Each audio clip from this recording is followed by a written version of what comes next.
tuning in to the Eggman Empire. Authorization approved. Access granted.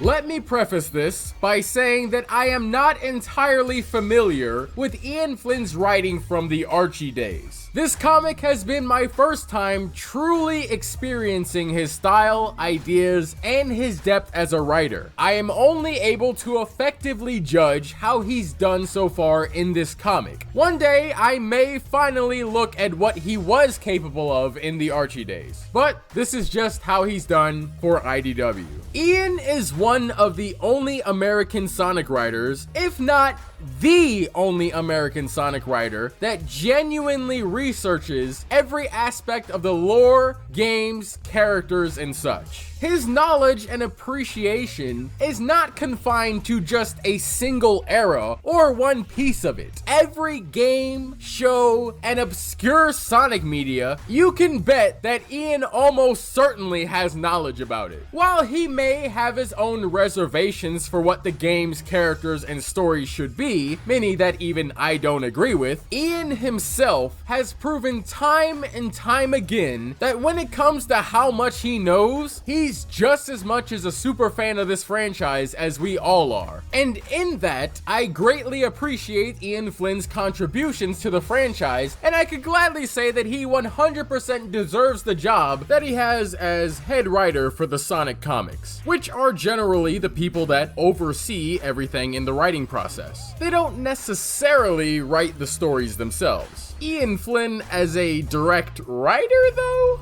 I don't agree with that. His skill as a writer is not really that high, at least from what I've seen in the IDW series. Let me explain why. My disagreements with Ian actually come directly from his writing ability and his interpretations of some of these characters. I could talk about some of the questionable things he has said in his podcast, the Bumblecast, but honestly, I think I should just keep it to how he's actually written the stories and let his work speak for itself. I think that's a more fair assessment. Ian has a proclivity to do quite a few things when writing a story. His accurately criticized Family Guy level of references that are supposed to be played straight, like when he randomly adds in a song lyric, anytime he writes it the way he does, they just serve to waste space and are egregious and invasive edging moments that he gives to the fans. His info dumps that teeter on him outright implying everybody reading the comic is too dumb to understand what the characters are saying. His flagrant and often poorly thought out use of continuity, whether it's from his own comic or the games, his negligence when it comes to world building, his narrative decisions that hinder and halt the story, such as when he spent the entirety of the Neo Metal saga introducing an unnecessary amount of characters right up until the final issue, and how he recklessly throws in characters without giving them any sort of purpose, such as introducing the Deadly Six as we neared the climax of the Metal Virus saga, or how he threw Rough, Tumble, Tangle, and Whisper into the story and proceeded to give all of them nothing to do.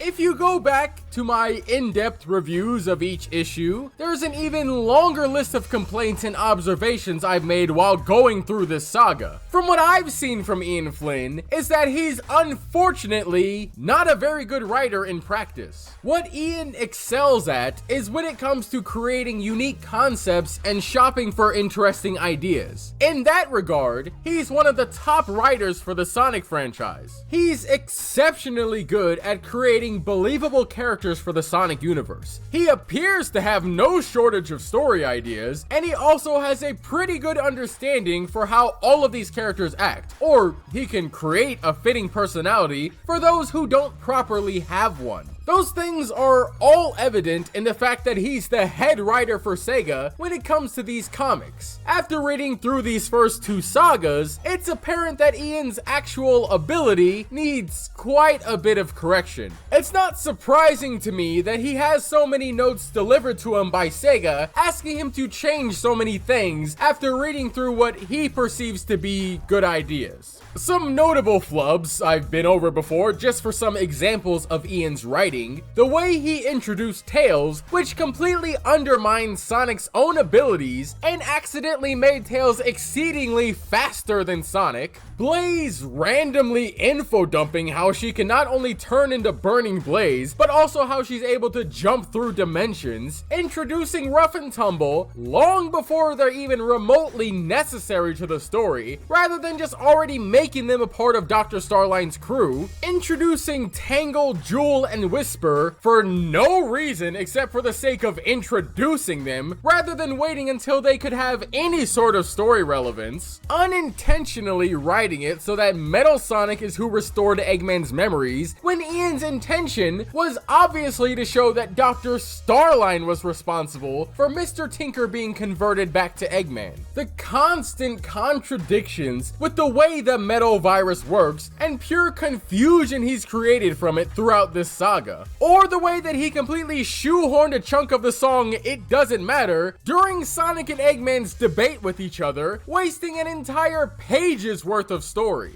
Ian obviously isn't all flubs. As I said, Ian is that guy when it comes to interesting and unique concepts. The Tangle and Whisper miniseries. Whisper's backstory is one of the most unique things about her, going as far as to make a whole league of heroes specifically catered to her origin, and even granting Whisper her own villain through Mimic. Ian even managed to dive into completely uncharted territory of the world during the war in Sonic Forces. The way Ian seeks to incorporate characters that would otherwise get little screen time, if they would ever get screen time again in a game, such as the Babylon Rogues, Vanilla, and the Deadly Six. His ability to take previously established ideas and repurpose them to something completely new, like the concept of the Metal virus. It's like IDW's throwback to Sad AM and the Archie comics, which both share their roots with the very first Sonic game. His capability to give characters like Omega, Gemerald, Vanilla, Metal Sonic, Blaze, and so many other characters that aren't fleshed out or seen as often, a whole personality of their own that pulls from their limited time on screen in comparison to everybody else. From these two sagas, I can clearly see that Ian Flynn's weakness is when it comes to the actual nitty-gritty of the writing process. However, he excels at brainstorming ideas that other writers can bounce off of and work toward fleshing out into an enjoyable story to read along to.